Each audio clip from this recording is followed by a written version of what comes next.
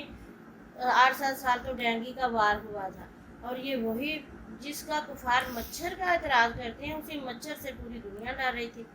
اور آج بھی اگر ہم دیکھیں تو مکھی ہو، مچھر ہو، اس سے اوپر کی مثال یا اس سے کم تر مثال اللہ تعالیٰ اپنی وحدانیت کو بیان کر کے فرماتا ہے کہ میں نہیں شرماتا، میں تو ہر وہ چیز بیان کر دیتا ہوں جو اے انسان جس کا تو اعتراض کرتا ہے تو گمراہ ہوتا ہے، اور میں تو تجھے ہدایت کے لیے سب بتاتا ہوں، لیکن جو تم میں سے شیطان کے ساتھی ہیں، شیطان تمہیں اپنے پیچھے لگاتا ہے اور تم پھر ایسے اعتراضات کرتے ہو، تو لگے رہو، میری تو ہدایت جنہوں نے قبول کرنی ہے میں انہیں ہدایت دوں گا۔ اسی طرح اگلی آیت میں اللہ تعالیٰ نے فرمایا الذین ینقضون عہد اللہ، وہ لوگ جو توڑتے ہیں عہد اللہ کا، من بعد میثاقہ، بعد اس کے پکا کرنے کے، یعنی پختہ اقرار کرنے کے، یعنی اللہ تعالیٰ نے وعدہ لیا تھا تمام لوگوں سے۔ کون سا وعدہ؟ کہ جب حضرت آدم علیہ السلام کی پشت مبارک سے تمام آدم کی اولاد کی روحیں خلقی گئیں تو اللہ تعالیٰ نے وعدہ لیا تھا، وعدہ یہ تھا کہ میں تمہارا رب کون ہے؟ تو اللہ تعالیٰ نے سب سے پوچھا تو سب نے اقرار کیا کہ ہمارا رب ہمارا اللہ تعالیٰ ہے، ہم اسی کی بندگی کریں گے۔ تو اس کو عہد الست کہتے ہیں، یعنی کہ دنیا میں آنے سے پہلے اللہ تعالیٰ نے تمام روحوں سے یہ اپنی وحدانیت کا، اپنی ربوبیت کا وعدہ لیا تھا، تو انہوں نے یہ بھی توڑنا شروع کر دیا۔ اللہ نے فرمایا کہ ان کو تو چاہیے تھا کہ پکا کر دے اور میری وحدانیت کو بیان کر دے، اور جو میں فرماتا ہوں، جو میرے انبیاء میری وحی کے مطابق حکم دیتے ہیں اس پر عمل کرتے، تو انہوں نے اس سے انکار کیا۔ وہ یقطعون، اور کاٹتے ہیں، ما امر اللہ، جو حکم دیا اللہ تعالیٰ نے، بھی ان یرسل، اس سے کہ وہ جوڑے رکھیں وَيُفْسِدُونَ فِي الْأَرْضِ اور وہ فساد پھیلاتے ہیں زمین میں اولئک هم الخاسرون وہی جو ہیں وہ نقصان اٹھانے والے ہیں۔ اور اللہ تعالیٰ نے فرمایا کہ میں نے تو انہیں اوامر و نواہی کا حکم دیا تھا، یعنی اپنے انبیاء علیہ السلام کے ذریعے جو تمام برے کام ہیں ان سے باز رہنے کا حکم دیا تھا اور تمام اچھے کام کرنے کا حکم، تو لیکن انہوں نے اس وعدے کو توڑ دیا۔ اور دوسرا یہ کہ اللہ تعالیٰ نے جب یہ حکم لیا اہل کتاب سے لیا کہ یعنی یہود و نصارہ سے کہ جب میرا آخری پیغمبر آئے گا تو وہ جو تمہیں حکم دے گا اور جس بات کی وہ تصدیق کرے گا تم نے اس کو پیغمبر ماننا ہے اور اس کی تصدیق کرنی ہے کہ ہاں یہ اللہ کا سچا پیغمبر ہے، تو اسی بات پہ انہوں نے آپ صلی اللہ علیہ وسلم کی نبوت کا انکار کیا اور آپ صلی اللہ علیہ وسلم سے طرح طرح کے سوالات و جوابات کرتے تھے اور قرآن کا انکار کیا۔ تو اللہ نے فرمایا کہ میں نے تو تم سے وعدہ لیا تھا اور تم لوگوں نے یہ وعدہ توڑا ہے، بجائے اس کے کہ تم اس کو پکا کرتے، اس پہ مضبوط رہتے اور میرے پیغمبر کی جو ہے حمایت کرتے، تم لوگوں نے انکار کیا تو تم لوگ ہی جو ہو گھاٹے میں ہیں۔ وہ لوگ جو انکار کریں گے یعنی جو نبوت محمد صلی اللہ علیہ وسلم کا انکار جنہوں نے کیا یا کریں گے تو وہی نقصان میں ہیں۔ کیف تکفرون باللہ، کس طرح تم کفر کرتے ہو باللہ اللہ کا، وکنتم اور تھے تم امواتا مردہ بے جان، فاحیاکم تو اس نے تمہیں زندگی بخشی، ثم یمیتکم پھر تمہیں مارے گا، ثم یحییکم پھر تمہیں زندہ کرے گا، ثم الیہ ترجعون اور پھر اسی کی طرف تمہیں لوٹنا ہے۔ اللہ تعالیٰ فرماتا ہے کہ تم کس طرح میرا انکار کرتے ہو، میرے ساتھ کیوں کفر کرتے ہو، کیسے کفر کرتے ہو اللہ کی ذات کے ساتھ، میں تو تمہارا پروردگار ہوں اور میں نے تو تمہیں جب تم کچھ بھی نہیں تھے، تمہارا دنیا میں نام و نشان بھی نہیں تھا، تم مردہ تھے یعنی بے نام و نشان، تو میں نے تمہیں پیدا کیا تمہاری ماں کے پیٹ سے، تمہیں زندگی دی اور پھر تمہیں دوبارہ یعنی کہ تمہیں ماں کے پیٹ سے نکالا زندہ انسان کا بچہ۔ دیکھیں نا بچہ، ہمارے دنیا میں آنے سے پہلے ہمیں تو خود معلوم نہیں تھا کہ میں کون ہوں گی، آپ کون ہوں گے، ہم کس گھر میں پیدا ہوں گے، ہمارا نام کیا ہوگا۔ اور ایسے ہی جس گھر میں کوئی بچہ پیدا ہوتا ہے تو اس سے پہلے ان گھر والوں کو بھی پتہ نہیں ہوتا کہ ہمارے گھر میں بیٹا آئے گا، بیٹی آئے گی، تو وہ اللہ تعالیٰ پہلے سے لکھ لیتا ہے۔ اور دیکھیں نا نام و نشان کا پتہ نہیں، سورہ دہر میں اللہ نے فرمایا کہ اے انسان تیرے دنیا میں آنے سے پہلے تو تجھے کوئی جانتا ہی نہیں تھا، معلوم ہی نہیں تھا، تیرا نام نہیں تھا پتہ، تیرا حسب نسب نہیں تھا پتہ، اور تو یہ بھی نہیں تھا پتہ تو گورا ہوگا، کالا ہوگا، اچھا ہوگا، برا ہوگا، تو اب تو جب دنیا میں آ گیا ہے تو میرے ساتھ تو شریک بنانے لگ گیا۔ اور اسی طرح اللہ نے فرمایا پھر میں نے تمہیں زندہ کیا۔ اب دیکھیں ماں کا پیٹ ایک قبر کی طرح ہوتا ہے، اس سے انسان جب پیدا ہوتا ہے، بچہ پیدا ہوتا ہے، پھر بڑا ہوتا ہے، پھر اللہ تعالیٰ فرماتا ہے کہ قرآن پاک میں اللہ فرماتا ہے کہ بعض کو میں بچپن میں ہی موت دے دیتا ہوں، بعض کو جوانی دیتا ہوں اور بعض کو میں بڑھاپا بھی دیتا ہوں۔ تو اسی طرح اللہ نے فرمایا کہ پھر میں تمہیں ماروں گا، پھر تمہیں زندہ کروں گا، پھر تمہیں میری طرف ہی لوٹنا ہے، تم لوٹ جاؤ گے۔ تو دیکھو جب انسان قبر میں چلا جاتا ہے، فوت ہو جاتا ہے، تو یہ برزخ کی زندگی شروع ہو جاتی ہے، اور قیامت والے دن قبر میں جو سوالات و جوابات ہوں گے وہ اللہ تعالیٰ ہم پہ رحم کرے، اگر ہم اچھے ہوں گے تو ہماری قبر میں اللہ کی رحمتیں ہو جائیں گی، اور اگر انسان نے برے عمل کیے ہوں گے تو وہاں برزخ کا معاملہ ہے، وہ اللہ جانتا ہے کہ انسان کے ساتھ کیا ہوگا۔ لیکن احادیث مبارکہ سے معلوم ہوتا ہے کہ جو نیک لوگ ہوں گے ان کے لیے اللہ فرمائے گا کہ ان کے لیے قبر میں جنت کی طرف سے ایک کھڑکی کھول دی جائے، اور جو برے ہوں گے اس کو عذاب کے جہنم کی طرف سے ایک کھڑکی کھل جائے گی۔ تو اللہ تعالیٰ ہم پہ اپنا کرم کرے اور ہمیں اپنے اس وعدے کے مطابق جو ہم نے اللہ سے کیا ہے کہ ہمارا رب اللہ ہے، ہم اس کو پورا کریں۔ پھر اللہ نے فرمایا ہے کہ میں تمہیں قیامت والے دن دوبارہ قبر کی زندگی سے نکالوں گا اور زندہ کروں گا، اور پھر تم سے حساب لوں گا، تم سب نے میری طرف ہی لوٹنا ہے۔ والذی خلق لکم، وہ ہے جس نے پیدا کیا تمہارے لیے ما فی الارض جميعا، جو کچھ زمین میں ہے سب کا سب۔ ثم استوى الى السماء فسواهن، پھر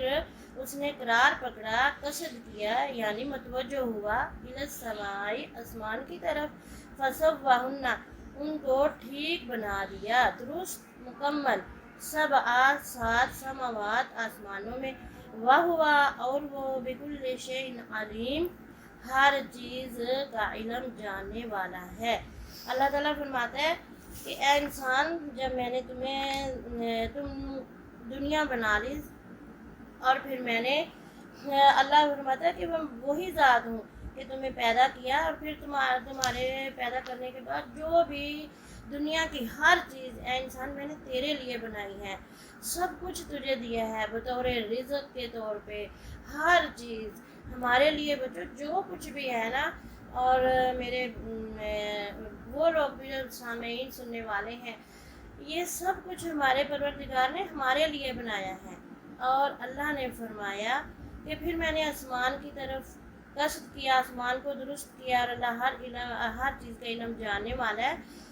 تو اس پہ ہمیں سوچنا چاہیے کہ سب کچھ تو اللہ ہمارے لیے اللہ نے بنایا، زمین و آسمان، اور آج دیکھیں کتنی کتنی نعمتیں ہیں، کتنی آسائشیں ہیں، یہ سب کس کے لیے ہیں؟ اور اللہ نے ساتھ ایک بات کی شرط بھی لگا دی کہ اے انسان سب کچھ تیرے لیے، اور تو صرف میرے لیے، تو نے میری بندگی کرنی ہے۔ اللہ کی قرآن پاک کی ایک ایک آیت جو ہے ہمیں بار بار جھنجھوڑتی ہے کہ اللہ فرماتا ہے کہ میں نے سب کچھ تمہارے لیے بنایا ہے، اور اے انسان تجھے میں نے اپنی بندگی کے لیے پیدا کیا ہے، اور اب تمہیں کسی اور کی بندگی نہیں کرنی۔ استغفر اللہ، دیکھیں ہم اتنے بڑے بڑے دعوے کرتے ہیں، لیکن اللہ تعالیٰ کا دیکھیں، اللہ تعالیٰ کی آیات نشانیاں ہمیں دیکھنی چاہیے کہ جب سیلاب آتے ہیں تو گھروں کے گھر تباہ ہو جاتے ہیں، اور اس وقت ہمیں اللہ یاد آتا ہے، ہم اتنے پریشان ہو جاتے ہیں، پروردگار تو رحم فرما۔ اور جیسے اللہ تعالیٰ قرآن پاک میں فرماتا ہے جب یہ مشکلات سے باہر نکلتے ہیں تو پھر یہ میرے ساتھ شریک بنانا شروع کر دیتے ہیں، پہلے مجھے خالص جو ہے پکارتے ہیں، اپنے رب کو پکارتے ہیں خالص کر کے۔ تو ہمیں ان تمام باتوں کو سوچنا ہے، ایک ایک آیت جو ہے، ہمیں آیت کا مطلب نشانی۔ اور آج کل اتنا سیلاب آیا ہوا ہے، گھروں کے گھر تباہ ہو گئے ہیں، اور کوئی کسی کا پرسانی حال نہیں ہوتا، ماں باپ بچے اپنا ہر چیز چھوڑ کے اپنی جان بچاتے ہیں۔ تو اللہ تعالیٰ نے فرمایا کہ اے انسان میں نے سب کچھ تیرے لیے بنایا، اور تو توکل کر مجھ پہ۔ اور جب ہم اپنے اللہ پہ توکل کریں گے تو انشاءاللہ اللہ تعالیٰ ہمیں دنیا میں بھی اپنی رحمت میں رکھے گا، اور آخرت میں بھی۔ تو اللہ تعالیٰ کو ہر علم ہے، ہر چیز کا علم ہے، چاہے ہمارے دلوں میں کی کوئی بات ہے، ہمارے دماغوں میں کیا چل رہا ہے، ہمارے پلان کیا ہے، اللہ سب جانتا ہے، اور اللہ کے سوا کوئی بڑا نہیں ہے۔ اللہ فرماتا ہے کہ میں تو تمہاری وہ باتیں بھی جانتا ہوں جو تم ابھی سوچنے والے ہو، جو تم نے دلوں میں سوچنا ہے، اور اللہ فرماتا ہے میں تو وہ بات بھی جانتا ہوں کہ زمین کے نیچے، ساتویں سمندر میں، زمین کے نیچے اندھیرے میں کالی چیونٹی جو کالے پتھر پہ بیٹھی ہے، مجھے تو وہ بھی معلوم ہے۔ تو پھر ہم کس طرف جا رہے ہیں؟ ہمیں یہ سوچنا ہوگا کہ ہم اپنی اولادوں کو نیکی کی طرف بلائیں، کیونکہ مرنے کے بعد انسان کے 3 عمل ہی ساتھ جاتے ہیں، وہ عمل جو ہم نے خود کر لیا اور اللہ کی ذات کے ساتھ کسی کو شریک نہ ٹھہرایا، دوسرا وہ صدقہ خیرات، وہ ہنر، وہ سب کچھ جو ہم نے اللہ کی راہ میں اللہ کی رضا کے لیے کیا، تیسری ہماری اولاد۔ اور میری تو یہی کوشش ہے کہ میں اپنی اولاد کو بھی اور یہی ہدایت کرتی ہوں، نصیحت کرتی ہوں، پیار سے بھی کہتی ہوں، ڈانٹ کے بھی کہتی ہوں کہ بیٹا نماز کی طرف آؤ، قرآن کی طرف آؤ، اچھے کام کرو، یہ موبائل برا نہیں ہے، ہم نے اس میں سے اگر ہدایت نہ لی تو پھر ہم نے برائی کی طرف قدم رکھا، اور اگر ہم نے موبائل کے ذریعے ہدایت لے لی، قرآن دیکھا، اچھا دیکھا، تو ہم نے اس کو اچھا پایا۔ تو اس کے ساتھ ہی آج ہم آپ سے اجازت چاہتے ہیں۔ صدق اللہ العظیم صدقنا رسولہ الکریم نشهد ان لا اله الا انت استغفرك واتوب اليك اللهم صل على محمد وعلى ال محمد اللهم بارك على محمد وعلى ال محمد